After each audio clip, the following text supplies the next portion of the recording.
Welcome to Order Militarist Radio TV. We're lifelong Catholics, and what we do is all for free. And for our love of Jesus Christ, and for our Holy Mother, the Church. And we'll defend our Holy Mother, the Church. And with Brother Alexis Bonello, and we'll be talking about what is going on in Armenia and Artsakh.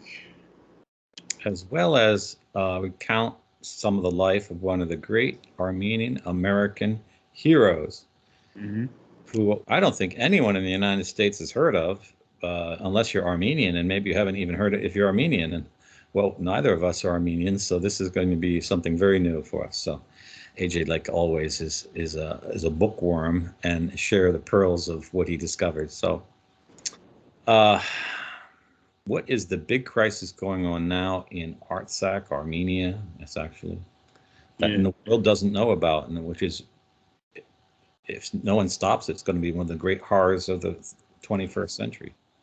So it's over 100 days of being blockaded at the Lachin corridor, which connects Armenia to Artsakh, and only certain vehicles by the Armenian Red Cross can go through if they're allowed. So how many Armenians are trapped in the Artsakh now?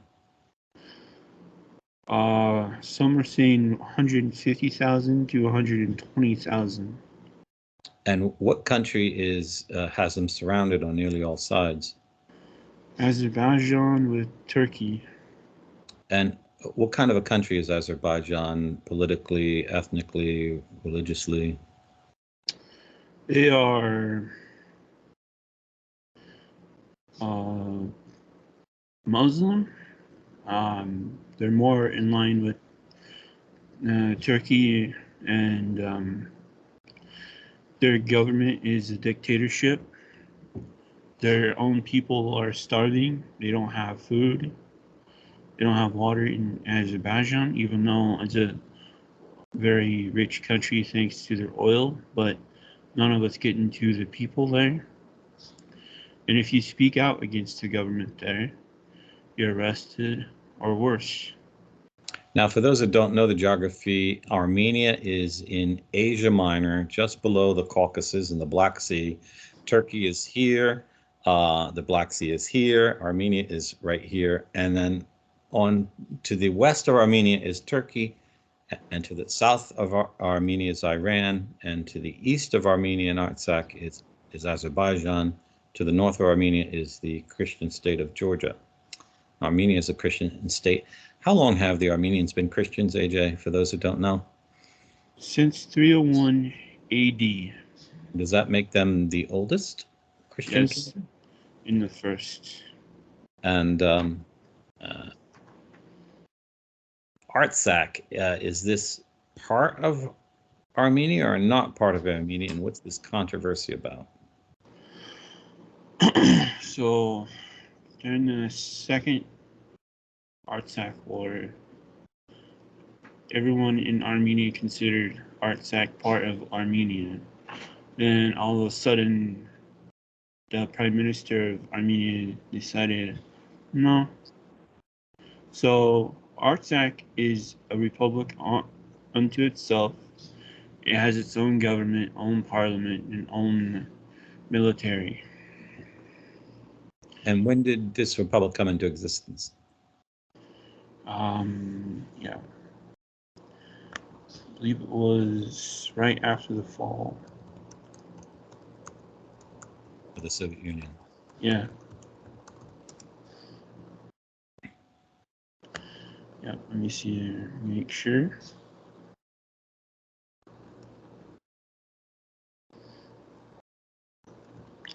Yes, right after the fall, September 2nd, 1991. And was there a war at that time?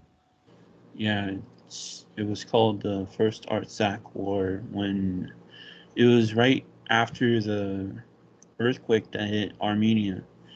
And then people from everywhere where Armenians lived in the United States, Europe, elsewhere came to bring aid and help, save lives as many as they could for the earthquake victims, and all of a sudden Azerbaijan decides to start the first Artsakh War.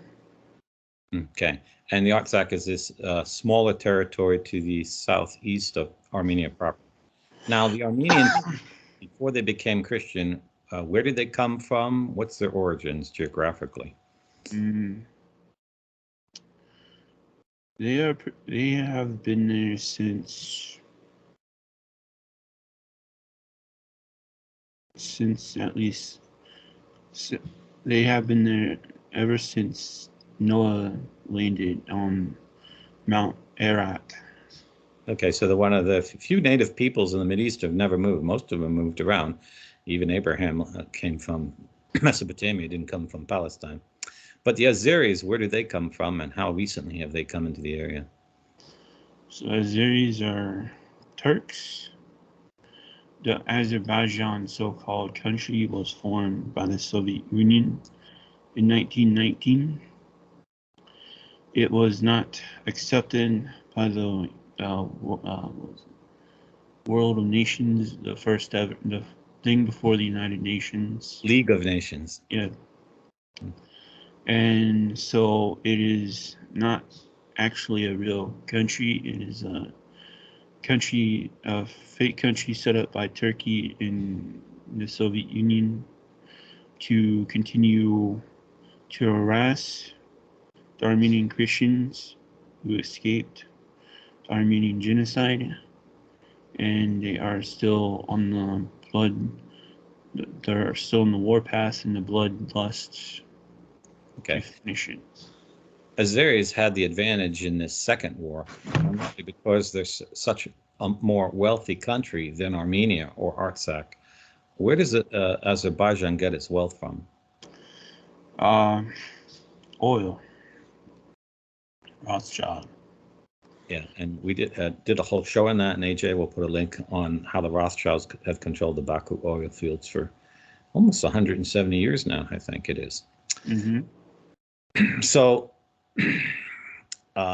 what do many fear is going to happen if the nations of the world do not intervene to open up the Lacan corridor? Or what is the evil dream of the Azeri dictator in regard to the Armenians in Artsakh? So their dream is to rid it of any Armenians in the area, either kill them off or chase them off. So are we looking at like a rerun of the Armenian Genocide that took place nearly a century ago? Yes. Is Turkey backing Azerbaijan in this? Yes, and so is Israel. And we've discussed why both of those countries are highly influenced by the Rothschilds in that program I just mentioned.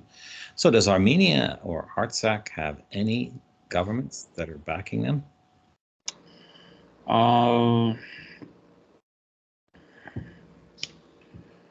They are starting to reach out and make contact with countries in the West.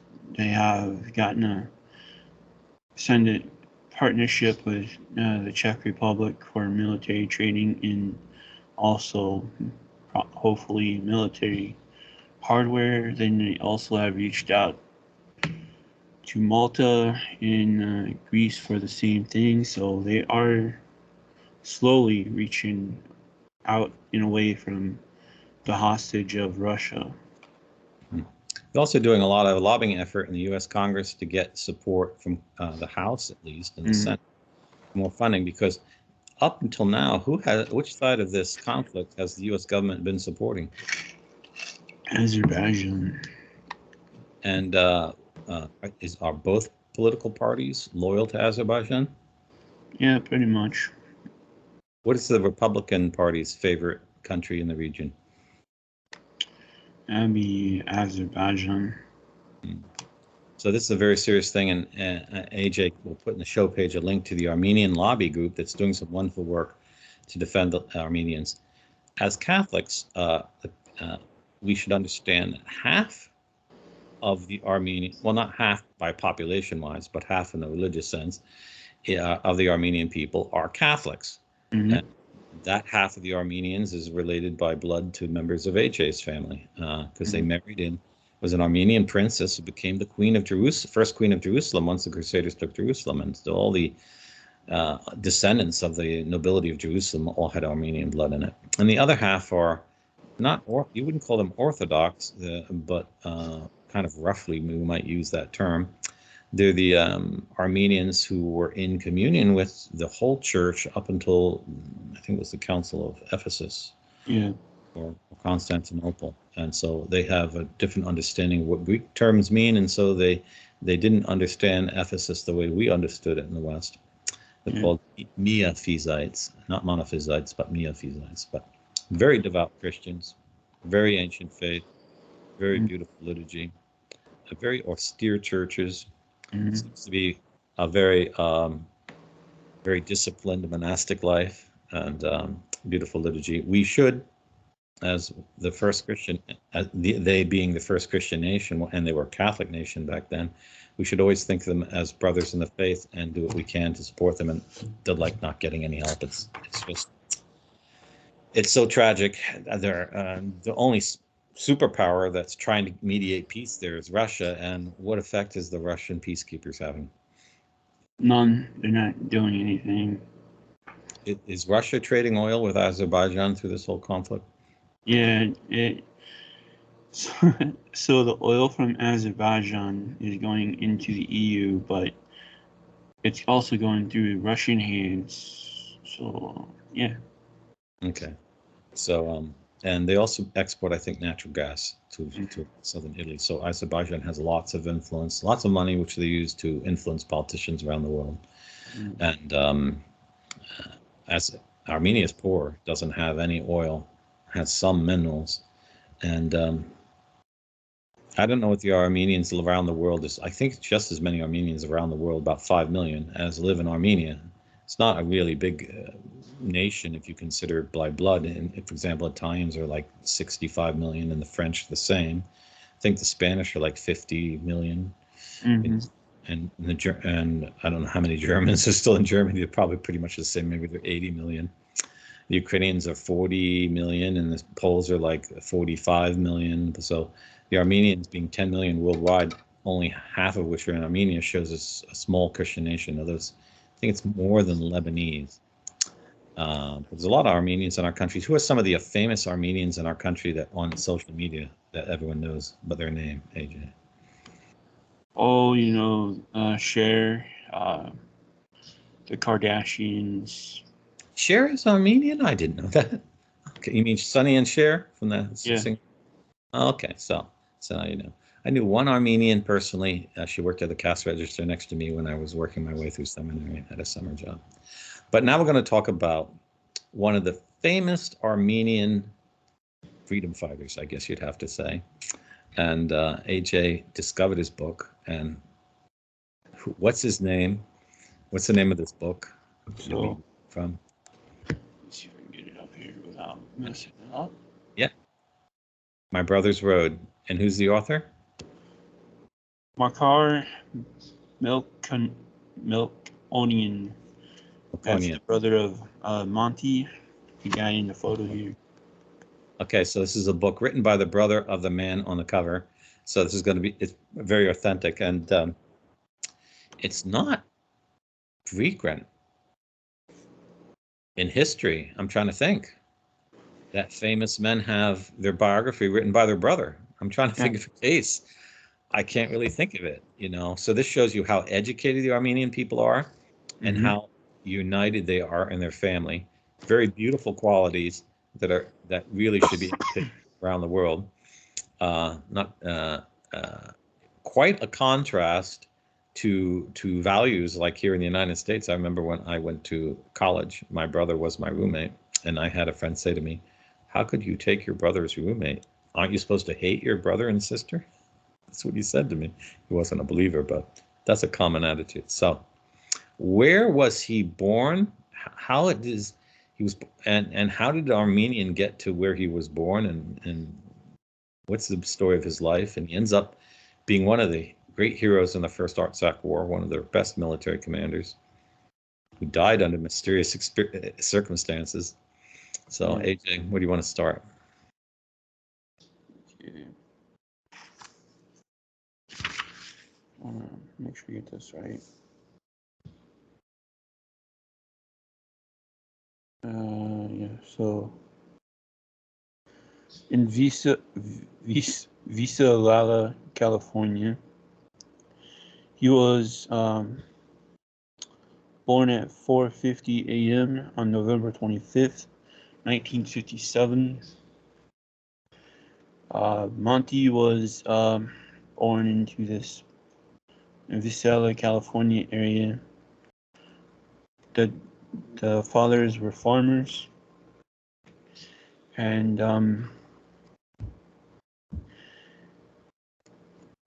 he was he was brilliant from the start. I mean, he could learn anything really quick. And growing up, he was one heck of a pitcher that could throw was it a major league fastball about 90 miles an hour. Wow. And so the youth baseball coach who also coached the minor league team snuck him onto the field a few times. And he was like, and he just blew away the batters. I mean, and so he's like, he was way too young to join, so he's like, all right, I'm quitting baseball. And so about the time for their summer vacation, the mother decided to go back to where her family lived, and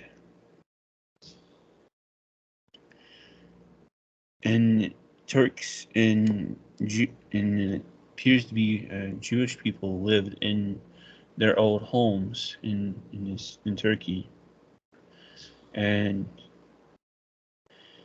there they had an eye-opening experience about how they still treat Armenians and everyone there. And so from that time when they got back, Monty went to the library and got every book he could to learn about his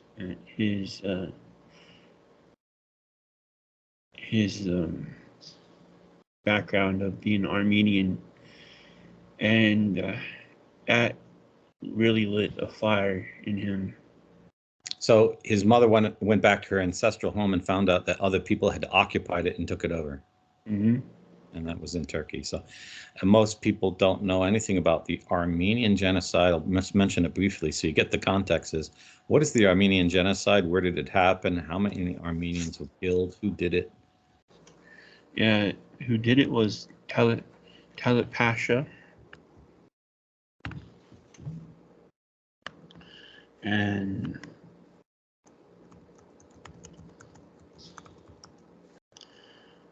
it happened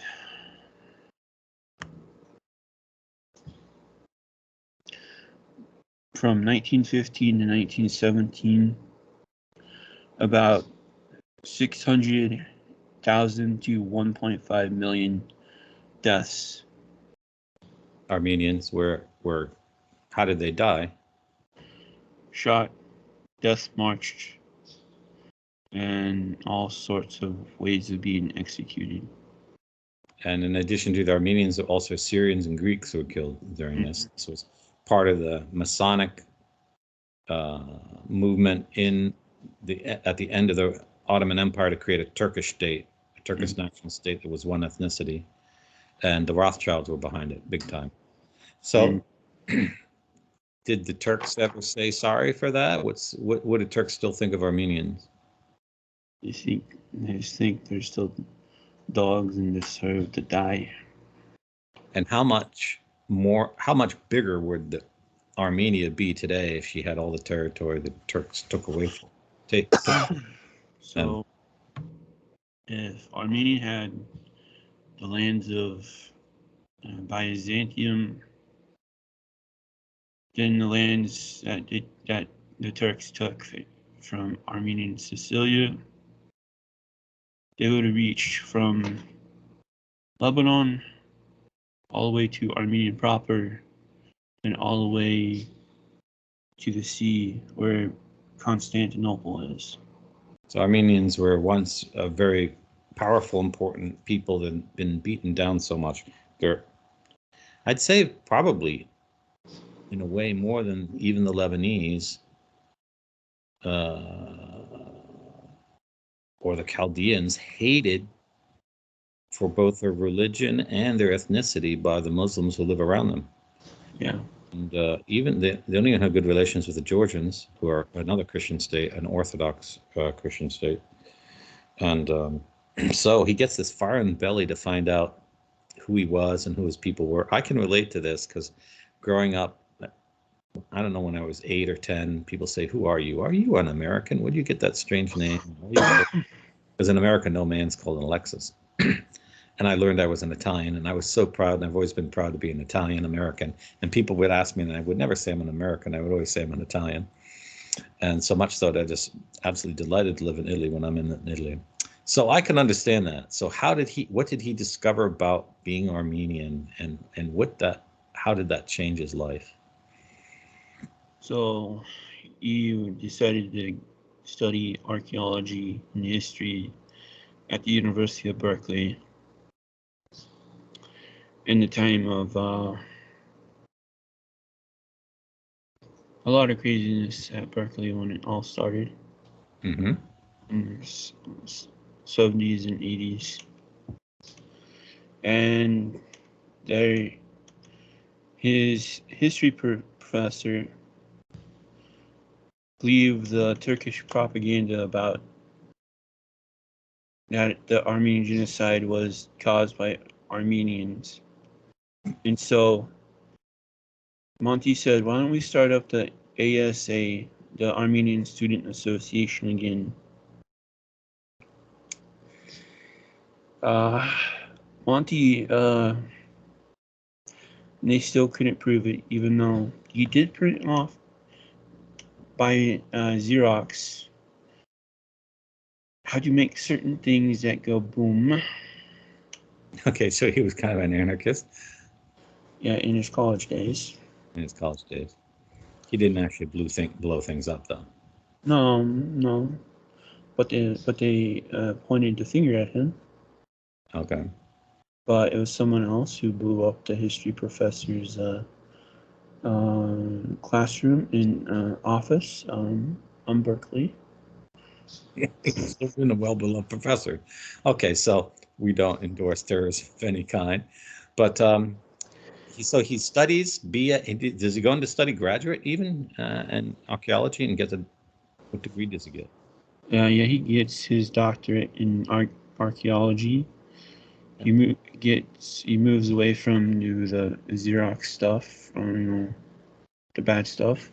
He's like, let's just do a display in the campus where there's open display windows where students with student organizations can put up displays, and they put up displays about the Armenian Genocide. And well, at that time, Berkeley was right next door to the Turkish consulate, and Oh, really?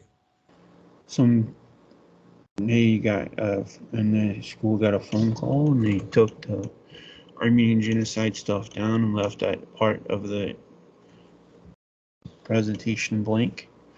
And so then the Armenians gathered signatures and contacted politicians, and they finally got their stuff reinstated. And Yeah, Turkey's been doing a campaign for 100 years now, trying to deny what they did. Because if they don't deny it, they'd have to, people start talking about reparations, have to give away at least a third of their country and pay trillions of dollars in damages to the thousands of people, the millions of people killed. So after that, he gets a scholarship from Oxford to go there to get further his education for archaeology, but he runs into probably a cousin who lives in England, and he's like, and the cousin greets him with the Armenian saying of hello and everything, and Monty's embarrassed. He's beat red. He's like, I'm sorry, I can't respond to you. And he's like, so you want to spend the rest of your life in the classroom trying to learn about archaeology? Or you want to go out into the field and actually learn the language and the culture? Yes. Can you help me? Sure. Pack your bags. We're going to Lebanon. Lebanon? To the Armenian sector. What was going on in Lebanon, and why did he go there then? Well, you went there to learn the language of and learn about the Armenians there. And he got involved when all the Armenians are in the Armenian militia there during the Lebanon civil war between all the different factions, and you could probably say stuff on that. Yeah, there was a terrible civil war in Lebanon in the 70s. Where basically certain factions tried to take over the country. Israel invaded for a while, and some factions were allied with Israel, and there was a real fear that Israel would just take over the whole country, which no one in Lebanon really wanted.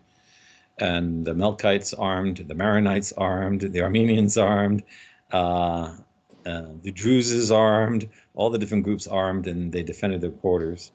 And the Armenian quarter is in Beirut, is right near the sea. That's where that big harbor blast devastated just 2 or 3 summers ago. And we at Ordo Militaris Catholics, we did one of our largest fundraisers for them, and tried to help them as much as we could. So there he was, and what was his role during all that time? So now him and his brother joined up and went over there because, well, to help out, but also to learn their heritage a little bit from the Armenian sector. And I think his brother returns back to California, and Monte stays there and tries to help the refugees that are coming in. He goes to the main politician who controls the Armenian sector, like, we need a training ground to train better, get more professional. We barely have any military equipment, and we barely know how to use it.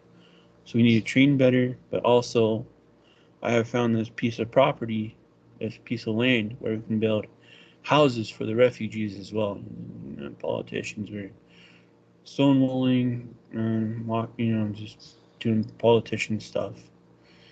And he's like, okay, back on to my normal mission of trying to get a visa to go to Armenian proper. So he gets fed up with the politicians there, and he goes to Iran, to the Armenian sector there. So because he figured he could get a visa from Iran to go to Armenia, because Armenia is still part of the Soviet Union during these years, right? Okay. Yeah. And I mean, he has horrible timing. One civil war, to a CIA created civil war. Okay, yeah, that was the overthrow of the Shah took place in those years, because the U.S. was trying to push things like contraception and abortion on the Iranian people, who, though they are Muslim, they're not Christian, they have the same views about these things as we do, and except they're a bit more militant in resistance than Catholics are in the West anymore. We've lost our militancy, alas. And so did he stay during the hot time, or did he get out just before the Ayatollahs took over the country? He stayed for a bit, and the people welcomed him with open arms because he's learning his language and learning the heritage. And there they changed his name from Monte because they're like, why are you named Monte? It's an American thing. I'm going to change it to more Armenian sounding Saro. Saro. Saro. Yeah. Saro is Armenian. Yes. Okay, it's also Southern Italian since Saro, but it's derived differently from different name. Okay, so does he end up getting into Armenia? No. And that's as far as it got, because I was like, we were interrupted for a long time. Yes, we've just been harassed viciously for 2 weeks on social media. So, but eventually his story ends that he joins. The first Artsakh War breaks out. The Armenians in that part of what used to be called Nagorno-Karabakh, they want to be independent and they want to be part of Armenia, and the Azeri SSR wants to keep them in an Islamic state, and that's how the first Artsakh War breaks out. And Armenians basically poured in from all around the world to defend people of Artsakh, and they won that war. He was one of the big fighters in that war. Yeah. And, was he just a good tactician, or was he also a good leader? Good leader, good tactician, good fighter. Did he live to see the victory and peace at the end of the war, or was he killed during the war? He was killed during the war. Okay. So we can get more into that in a second program. But Holy Week's coming up. We rarely think of Christians being persecuted around the world. A lot of people feel bad that our Lord suffered so much for them. And that's, part of our religion, that we should respond and be faithful to Christ because what he suffered from us. Mm-hmm. But we got to pass on the gift. So if Christ died for us, we should live and sacrifice ourselves for other Christians, and especially not only for Christians, even to convert unbelievers, but especially for Christians being persecuted, since they need our help most. And Ukrainians are getting a lot of help, and we support Ukraine. We have a charity that's supporting Ukraine. We talk a lot about that, but we'd love to do so much more for the Armenians. I think we tried to do a fundraiser last year. We raised like $45. Yeah. And, I felt really bad about that. Yeah. So AJ will put a link there to our Armenian fundraising page, and there are a lot of good charities now working to help defend Armenians from this imminent genocide, and we could do a lot through humanitarian work there. And so if you are inspired by God, consider a donation to that cause, and we'll see it goes to a worthy charity in Armenia that's already organized, because we never send money to individuals. And thank you, AJ, for having me on this program for our about Armenia and Monte,